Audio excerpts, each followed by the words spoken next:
Өз өміріңе үлкен ақшаны қалай кіргізуге болады? Дарья Трутнева. 3 бөлім. Біз ата-анамызды қабылдамасақ, қарама-қарсы қозғалыста боламыз. Бұл жаман емес. Ешқашан, қазір де өзімді айыпты санамаймын.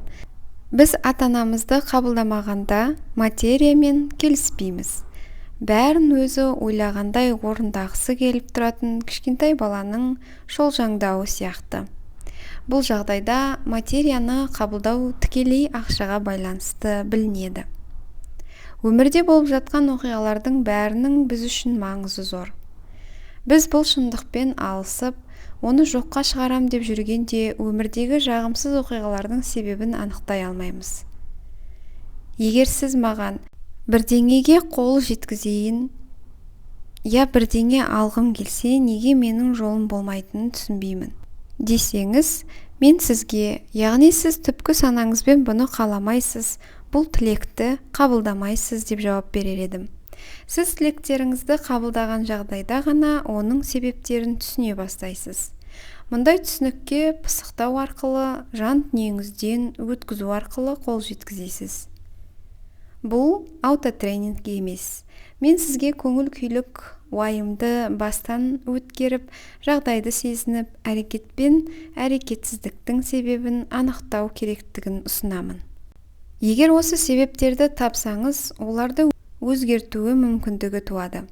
Себебін табу үшін өзіңізді қалай ұстау керек екенін түсінуіңіз керек.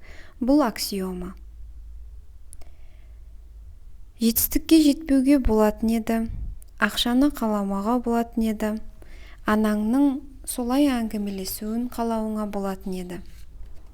Пысықтаудың ең бірінші сатысы бұл мүмкін еді дегенге өзіңізге рұқсат беру. Сонда ғана сіз жағдайды аяғына дейін түсінгеніңіз болып табылады. Енді себептерін іздесеңіз де болады. Сіз әрекет пен әрекетсіздікті түсінбейінше, сіз себебін еш таба алмайсыз. Егер сіз мен үшін бұл қалай мүмкін боларын білмей таңмын, бұлай болуы мүмкін емес, менің ақша керек қылмауым мүмкін емес деп айтасыз. Бұл позиция өзін-өзі айыптау позициясы. Айыптау бұл кінә сезімі. Ол да себебін табуға кедергі келтіреді. Кінә сезімі теріс құрылғы болып табылады. Сіз өзіңізді кінәлай отырып, өз болмысыңызды басқару тетігінен айырылып қаласыз. Кінә сезімі тұрғанда түсінуге ешқандай жол қалмайды да. Барлық себеп жұмбақ болып қалады. Сізге өзіңізді кінәлі сезіну ыңғайсыз. Сондықтан бүкіл себепті автоматты түрде жасырасыз. Біреуді немесе бір нәрсені кінәлау арқылы сіз жауапкершілікті аудара саласыз. Тіпті өзіңізді кінәласаңыз да жауапкершілікті аударасыз. Яғни, сіз түпкі санаңызды қабылдамайсыз.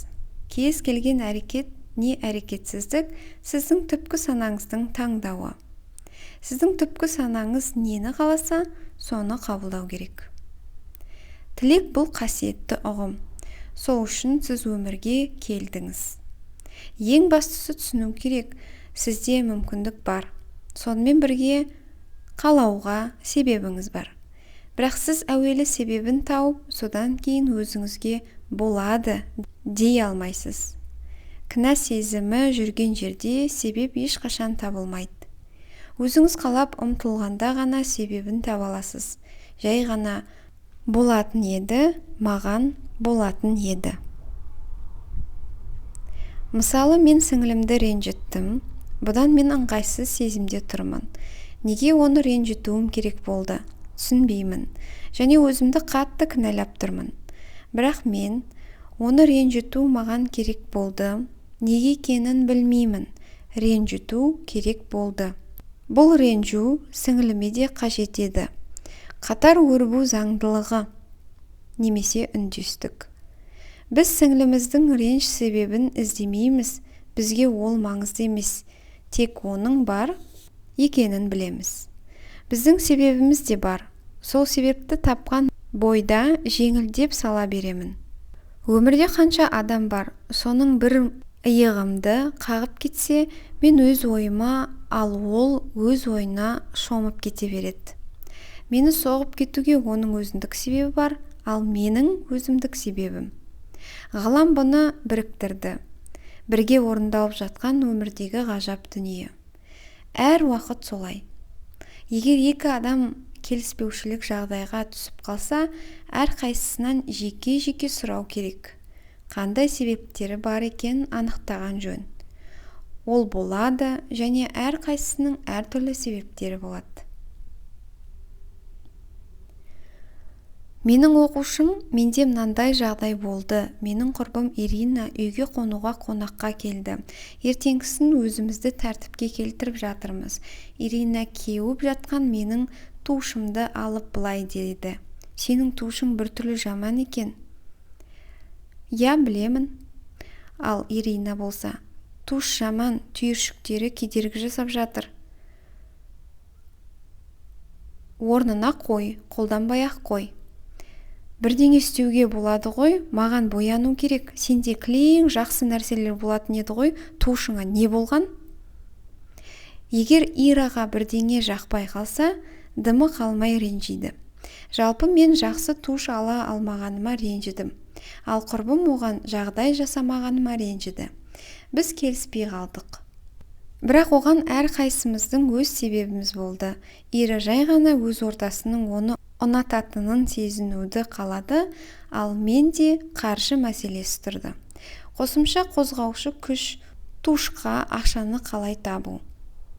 Бұл өмірдегі жағдайлардың қатар өрбейтіні туралы айқын мысал. Және де бір мысал, ерлі зайыпты адамдардың арасында болған жағдай. Араларында келіспеушілік болды. Бұл екеуіне де пысықтау жүргізу керек деген сөз емес. Пысықтаумен тек біреуі ғана айналысады. Қатар өрбу заңы бойынша әйелінде қалыптасу жүретін болса, күйеуінде де қалыптаса бастайды. Бұл керемет. Әр адамның өз болмысы бар. Егер біз бәріміз себептерімізді қалыптастыра алсақ, адамзаттың жағдайы жақсарады. Егер адам оқиғалардың ішкі себептерін қалыптастырса, оның айналасындағылар да өзгере бастайды. Адамды қоршаған орта, оның ішкі дүниесінің айнасы. Мен естіген бір оқиғамен тағы бөлісейін. Үндістанда тәтті тамырлық өнім бататпен қоректенетін маймылдар тұратын аралдар бар. Жерден қазып алады және онымен қоректенеді. Ғалымдардың бір тобы маймылдың бір баласын алып, оны таза жуылған бататпен тамақтандырады. Бір күні оны джунглиге жібереді. Бататты жуып жеуге әдеттенген маймыл азығын қазып алып, өзенге жуып шайып жеді. Оны көрген басқа маймыл да солай істеді. Оған жуылған батат жеу ұнады. Нәтижесінде аралдағы барлық маймылдар бататты жуып жейтін болды. Ақпарат тарап кетті. Біз ортақ ақпараттық кеңістікте тұрып жатырмыз. Егер өз ішкі дүниемізді өзгертсек, айнала әлемімізді де өзгерте аламыз. Біз әлемнің бір бөлігіміз, әлем біздің бір бөлігіміз. Мысалы, бір ғалым өзіне ерекше эксперимент жасады. Қоршаған ортаны өзгерту мақсатында өзіне пысықтау жұмысын жүргізе бастады. Эксперимент ретінде психикалық емханаға жиі барып тұрды. Бірақ науқастармен еш байланысқа түспеді. Өз алдына жеке өзін пысықтады. Аз уақыттан кейін науқастар ауруынан айығып, қалыпты адамдарға айналды. Мысалдан көретініміз, қоршаған ортаны өздігімізден өзгерте аламыз. Әйтсе де жеке басымызға қатысты нәрселер біздің ақшамыз, қарым-қатынасымыз, денсаулығымыз пысықтауға жеңіл. Жеке басымыздағы өзгерісті пысықтауды көңілімізбен айқынырақ сезінеміз. Көңіл күй айқын болған сайын соғұрлым оңай болмақ. Сондықтан бәрін қатарынан өзгерте беруге болмайды. Дәл осы шақта керек нәрсемен жұмыс істеу маңызды. Мысалы, бүгін ақша бойынша жұмыс, ертең қарым-қатынас туралы ой толғандырады. Ең өзекті мәселемен ғана айналысыңыздар. Маған адамдардың алдымен ақша мәселесімен айналысуды бастау ұнайды. Өйткені әр адам ақшаға қатысты қуатты көңіл күй сезімін өткереді. Сондықтан ақшамен пысықтау жұмысын жүргізу ең оңай тәсіл. Кез келген нәрсені пысықтаудан өткізуге болады. йогтардың көп жылдық тәжірибесінен өткен левитациясы да пысықтау болып табылады. Баршамызға ортақ ерекшелік, біз ұшпаймыз, есесіне екі аяқпен жүре аламыз. Бұны левитациядан өткізу үшін йогқа 40 жыл керек болар еді.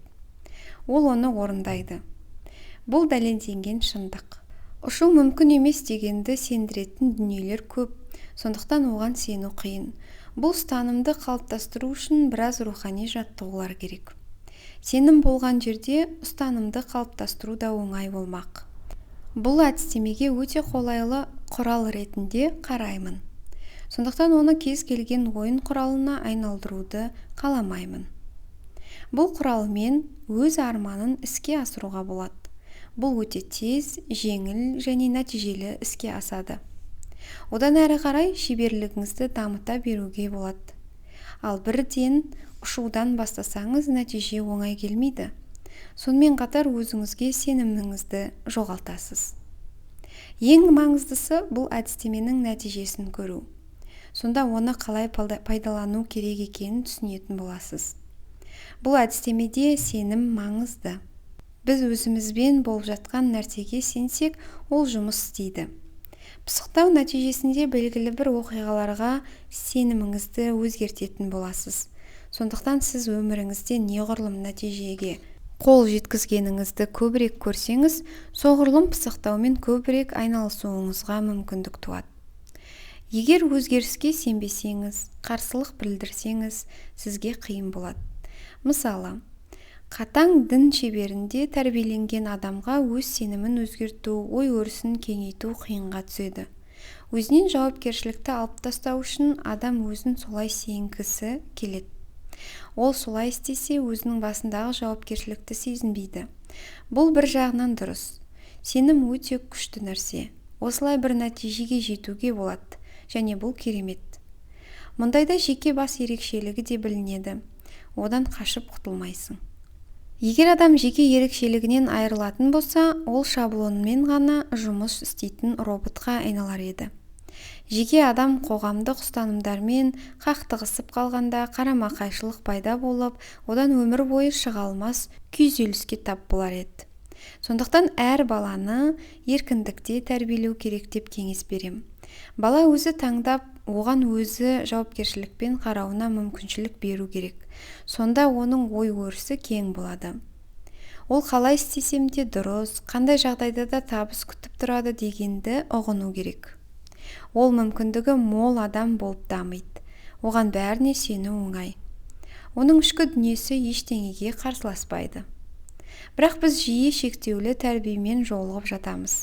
Әсіресе сөз діни отбасы туралы болса, мұндай тәрбиемен әрі қарай бұл адамға оңай болмайды. Өйткені өзінің болмысын басқару үшін алдында миллиондаған нұсқалар бар екенін білу керек. Әр нұсқа түсінік бойынша түпкі сана үшін тиімді. Түпкі сана таңдауы әр уақытта дұрыс. Егер ата-аналардың өзінде баласының жетістігі үшін ұстаным болатын болса, ол міндетті түрде өз жолын табады. Тәрбие кезінде баланың таңдаған кез келген жолы табысқа келетініне сену ең басты ұстаным. Егер баланы үнемі сынап, мінеп, шектеумен ұстаса, баланың жеке дүниесі мен шаблон, ережелер арасында бітпейтін күреске айналар еді. Бұл күрес оның бүкіл күш қаруын жойып жібереді. Өз жолын іздеудің орнына ол айналадағы адамдармен күреседі. Бұл өте өкінішті. Бұл жағдайда кінә қосылады. Ата-аналар баланы кінәлайды, өздерін дұрыс тәрбие бермедік деп кінәлайды. Бала өзін өзі жоғалтады. Ата-анасына қатысты онда кінәлілік сезім оянады. Кінә екі жақтан қысқанда өз болмысын басқаруға теріс әсерін тигізеді. Біздің жанымыз бен тәніміз материямыз. Жан бұл өзіңіз, жеке басыңыз, ал сіздің денеңіз және ата-анаңыз бұл материя. Яғни сіз ата-анаңыздан бас тартқанда материядан бас тартасыз. Сіз екі ұдай сезімді түсініп қабылдаған сәтте өзіңіз де, сіздің жаныңыз да, материяның да маңызды екенін түсінесіз. Бұның біреуін лақтырып тастау мүмкін емес. Бірінен бірі басым болмайды. Тек ата-ана қалауымен өмір сүруге болмайды. онда сіз өзіңізді жоғалтасыз, жаныңызды жоққа шығарасыз. Бірақ ата-ананы және материяны жоққа шығару мүмкін емес. Тек жанмен ғана өмір сүру мүмкін емес. Жеке өзіңіз ғана қалу да мүмкін емес. Бұл екі жақтылықты, дуальдықты бастан кешкенде бәрі өз орнына тұрады.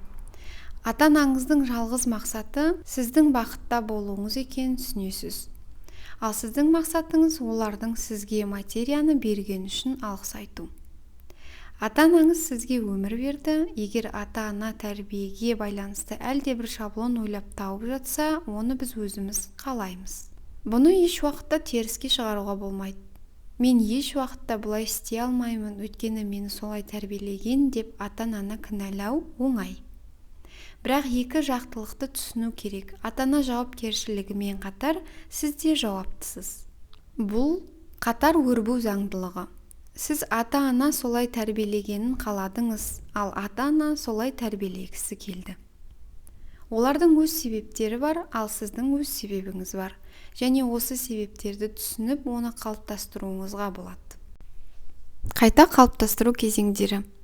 Бұл кітап ақша жайлы болғандықтан, ұстанымдарды қалыптастыруды ақшаны мысалға алып отырып түсіндірейін.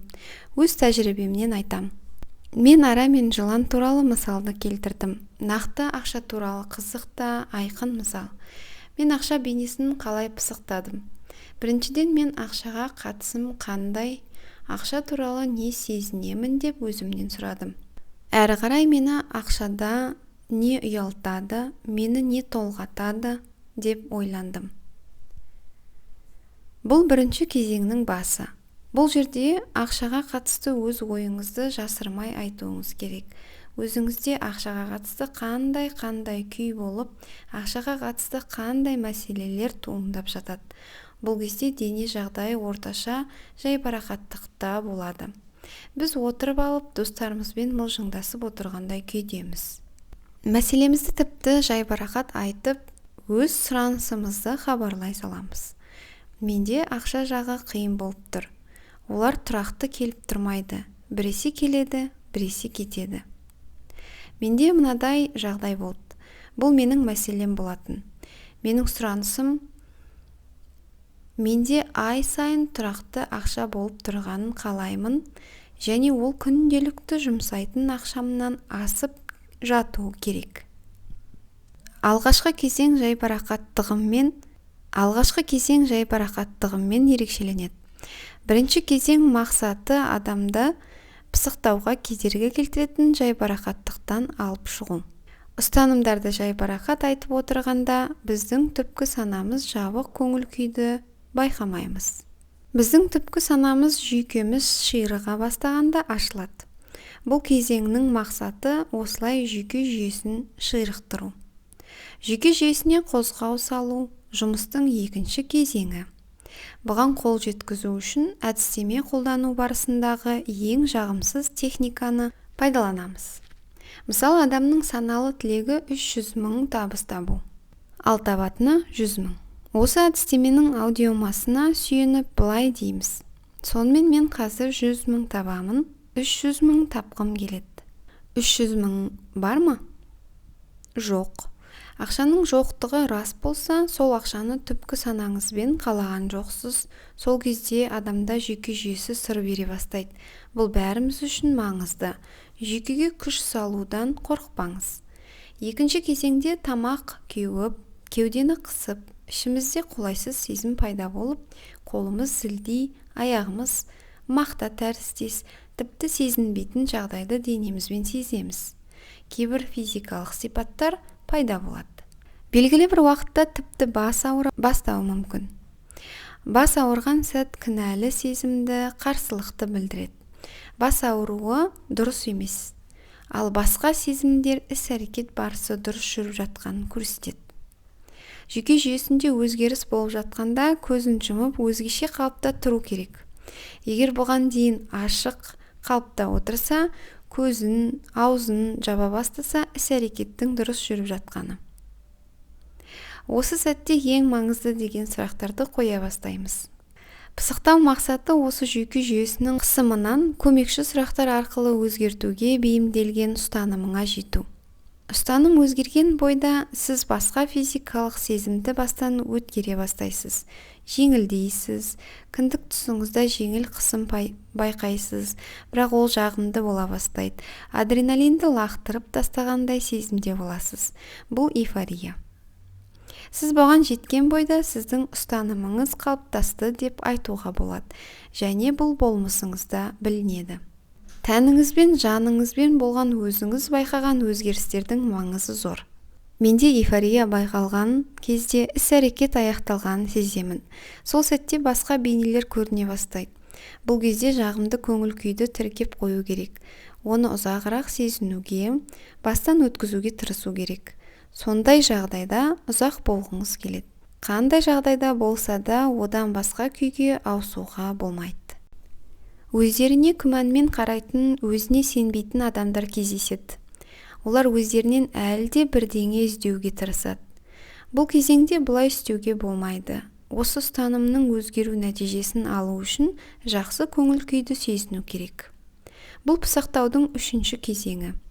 Егер сіз басқа ұстанымдарыңызды өзгерткіңіз келсе, 2-3 күннен кейін қолға алу керек. Бұл аудиокітапты MasterKit қазақша YouTube каналынан таба аласыздар. Ұстанымның қалыптасқанын қалай түсінуге болады? Өз басымнан мысал келтіргім келеді. Мен көпке дейін әкемді қабылдай алмадым. Мен оны шын мәнінде жек көрдім. Жек көрдім деген жай айтылған сөз. Мен оған ең жағымсыз адам ретінде қарадым. Өзіммен жүргізген пысықтаудан кейін әкеме басқаша қарай бастадым. Маған әкемнің жаман болғаны ыңғайлы екен. Неге деген сұрақ. Өйткені анам маған көңіл бөлсе екен дедім. Анам маған және сіңіліме көңілін бөлгенін қалағаныма өзімді кінәлі санадым. Әкеме көңіл бөлгенін қаламадым. Ол үшін мен не істеуім керек деген сұрақ. Әкем жаман болу керек. Мен не істедім? Мен олардың өмірін бұзғым келді. 7 жасымда оларды айырып жібердім. Аз уақыт олар бөлек тұрды. 14 жасымда да оларды айырдым. Неге деген сұрақ. Өйткені анам маған көңіл бөлсе дедім. Әкемді керек емес элемент жөнінде шығарып тастағым келді. Менің әрі қарай ойлағаным, анам маған аз көңіл бөледі.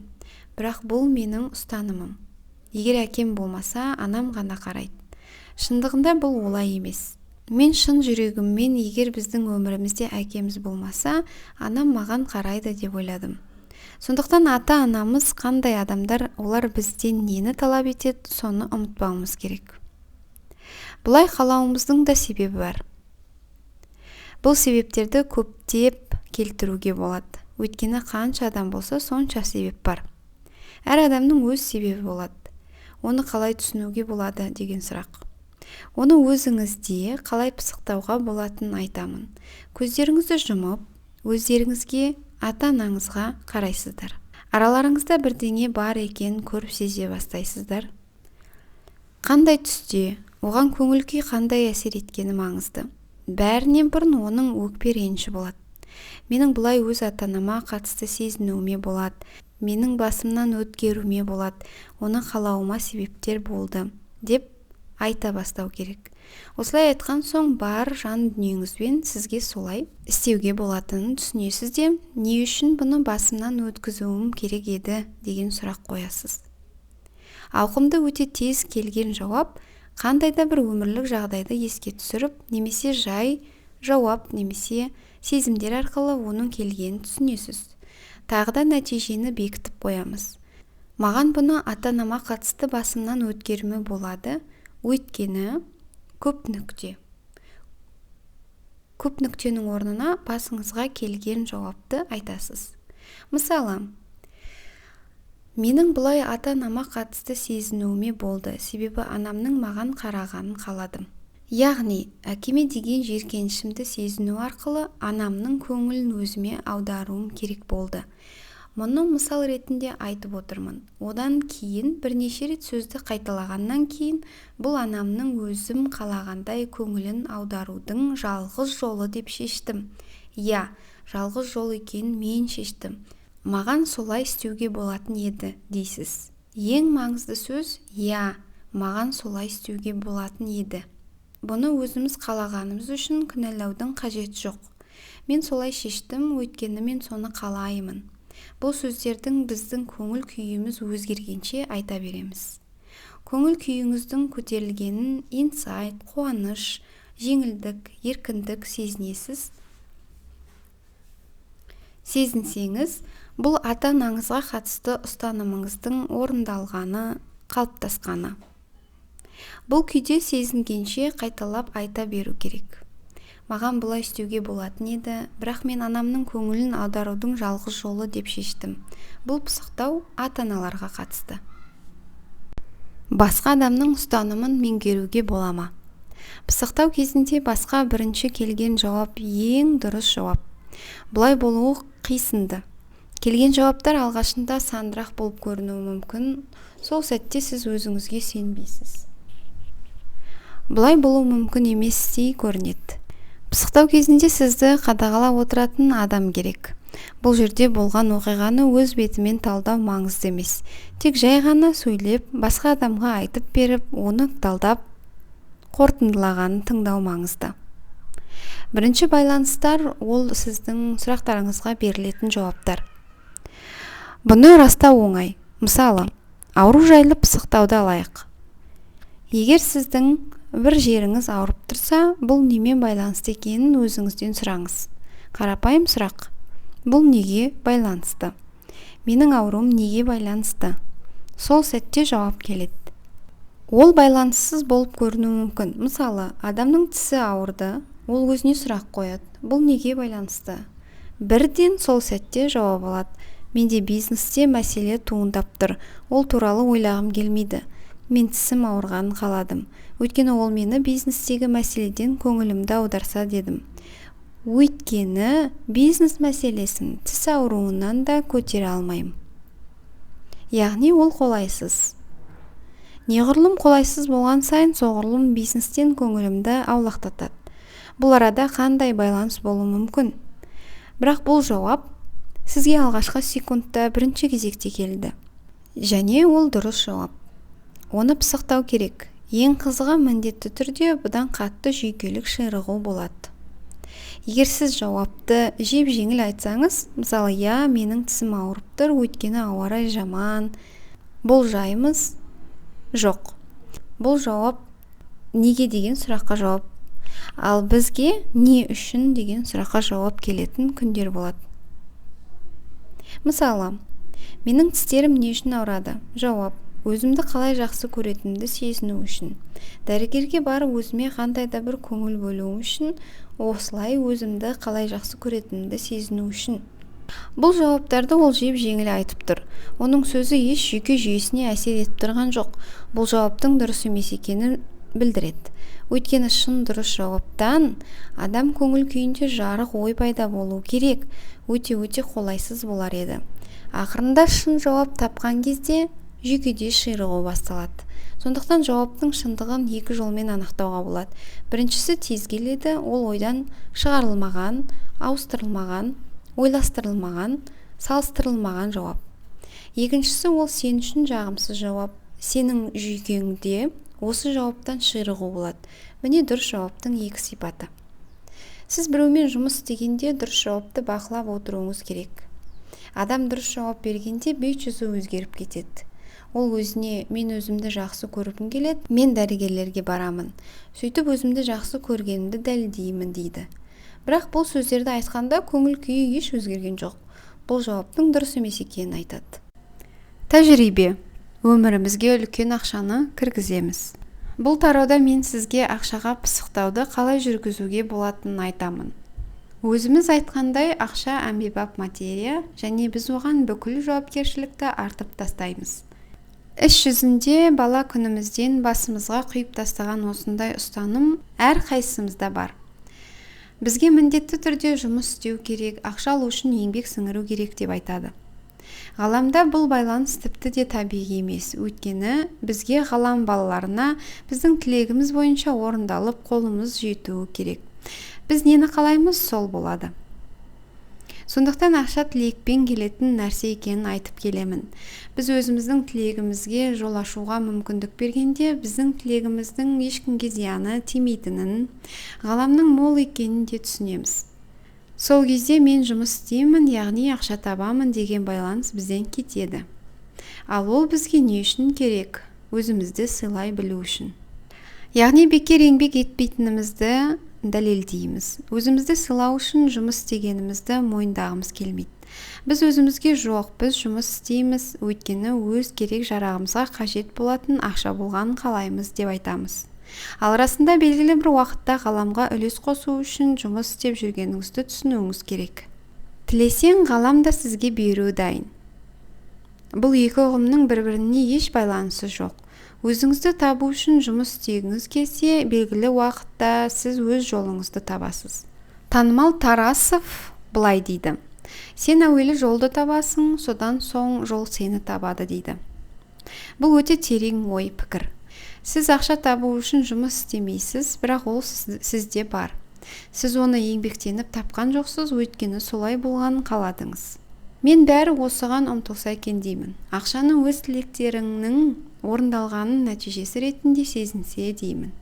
Бұл менде еңбек еткенімнен емес, қалағанымнан болып жатыр. Мен үнемі жұмыс істеймін, жұмыссыз отыра алмаймын. Менің ішімдегіні шығаруым керек. Бұл әрине кітаптың басқа тақырыбына жатады. Дәл сол адамның жолы туралы, адамның өмірдегі орны туралы, қалай оны табу керек, өз ішіндегісін қалай сыртқа шығарып орындай алады, қалай ие болғысы келген ақшаға ие болады, осы туралы. Бұл ақиқатты түсіну мүмкін емес. Ол бойынша тек пысықтау жұмысын жүргізуге болады. Алдымен ақша өз ой тілегіңізді, жеке басыңызды әрі қарай өз жолыңызды, өз орныңызды пысықтаудан өткізуіңіз керек.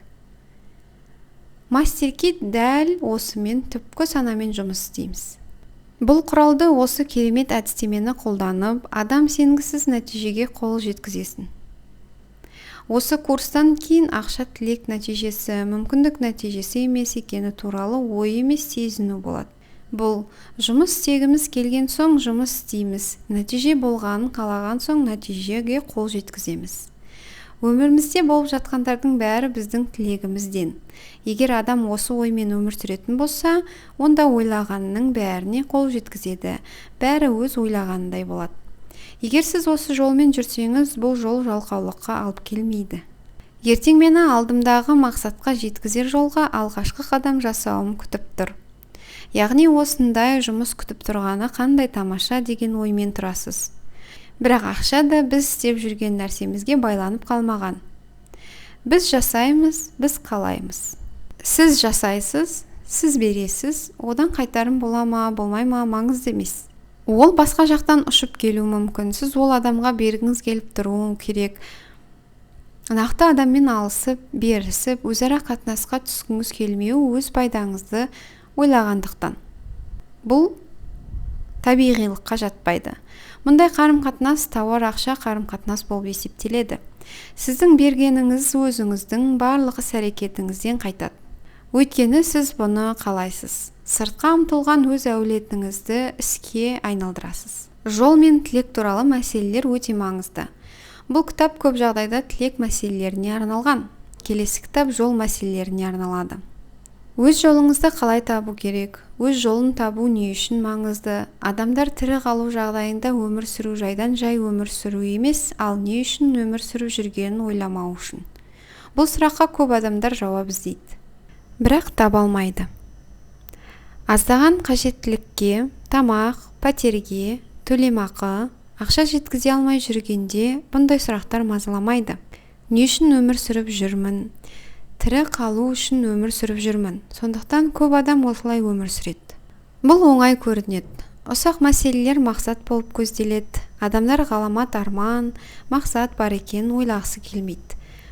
Ол көрінбейді, бірақ мұндай ой барлық адамда да бар. Бұл мақсаттар тіпті әр түрлі. Бір адам өзінің мақсаты шіркеу тұрғызу екенін түсінуі мүмкін. Біреу балаларын тәрбиелеп, оларға бірдеңе қалдырғысы келеді. Үшіншісі компания құрып супер өнім немесе супер философияны ұсынғысы келеді. Мақсаттар әртүрлі, ең бастысы адам оның өз мақсаты екенін түсіну керек.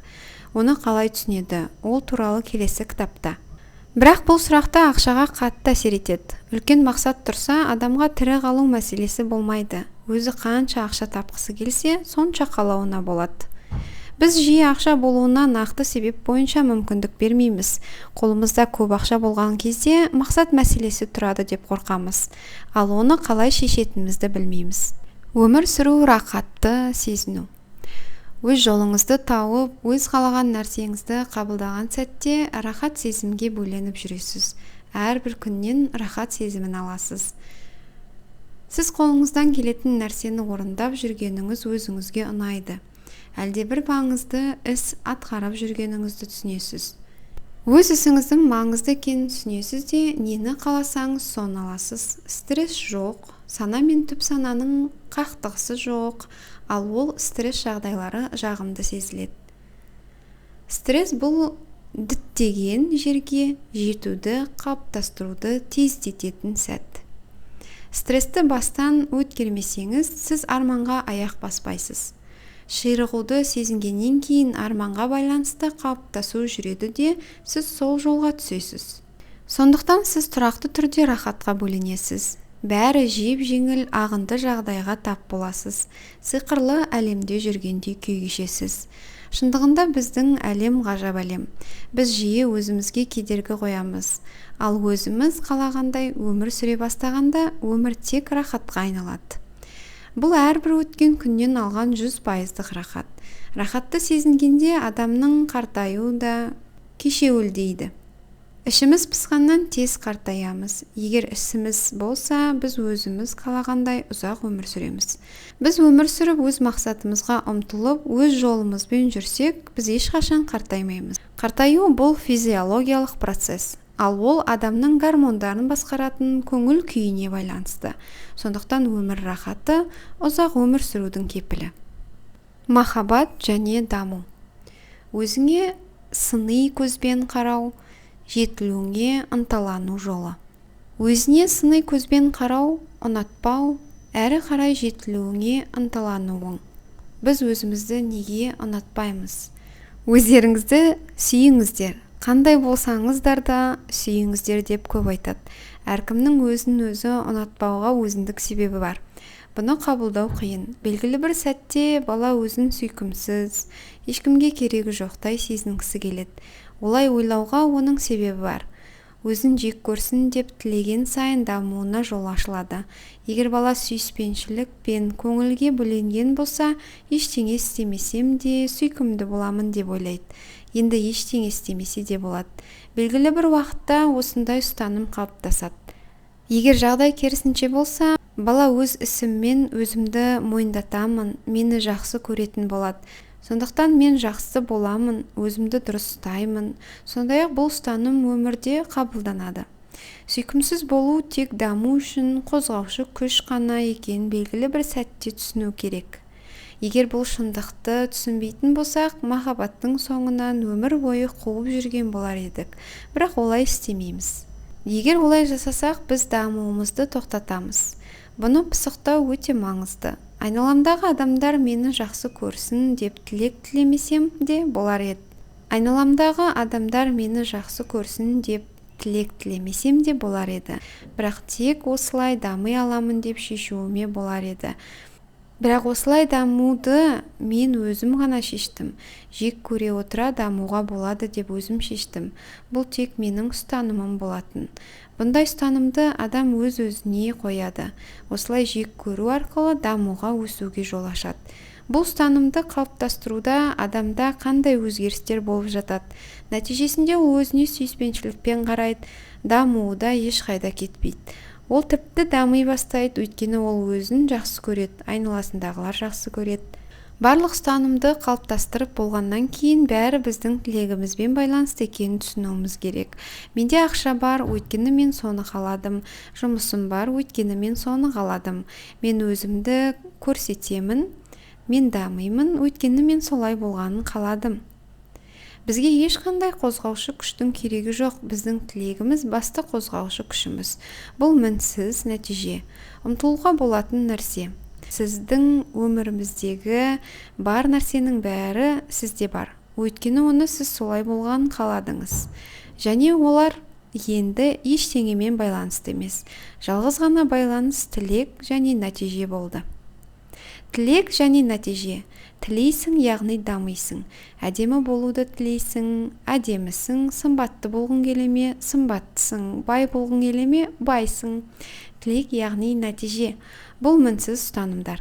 Сізде бәрі пысықталып болғаннан кейін сіздің тілектеріңіз ешкімге зиян тигізбейді. Менің тілектерімнің басқаға зияны тиеді деген ұстаным сізде болуы мүмкін. Не болады? Дәл осы іске асады. Сіздің тілектеріңіз ешкімге зиянын келтірмейді. Сізге тілек тілеуге болатыны жайында жұмыс істеу керек. Қорытындылайық. Өмірдегі рахат неліктен жол тауып ап, ақшалы болғаннан кейін келеді. Өйткені солай болғанын сіз қаладыңыз. Кейін сіз жол таптыңыз.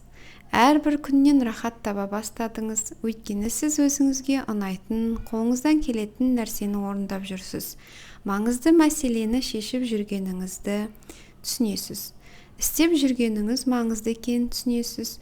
Өзіңіз қалаған нәрсені алуға мүмкіндік бересіз. Сізде стресс те жоқ, өйткені енді сана мен түп сана қақтығысы жоқ. Стрессті жағымды нәрсе ретінде қабылдай бастайсыз. Стресс бұл қалыптастыру сәті екенін және арманыңызға жақындата түсетінін түсінесіз. Күйзелісті бастан өткізбей, сіз оған бармайсыз. Оны қабылдап, өткізгеннен кейін сіз арманыңызға қатысты қалыптастыру жұмысын жүргізіп, енді оған өз жолыңызбен барасыз. Сондықтан тұрақты түрде жағымды күй кешесіз.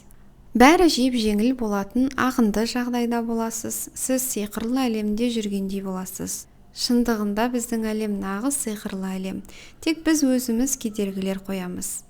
Егер біз енді ешқандай кедергі қоймай, бәріне өзімізге рұқсат беріп, қалай өмір сүруде өз қалағанымызды қабылдасақ, өмір рахаты сол. Міне әр күннен алатын 100% жайлылық осы.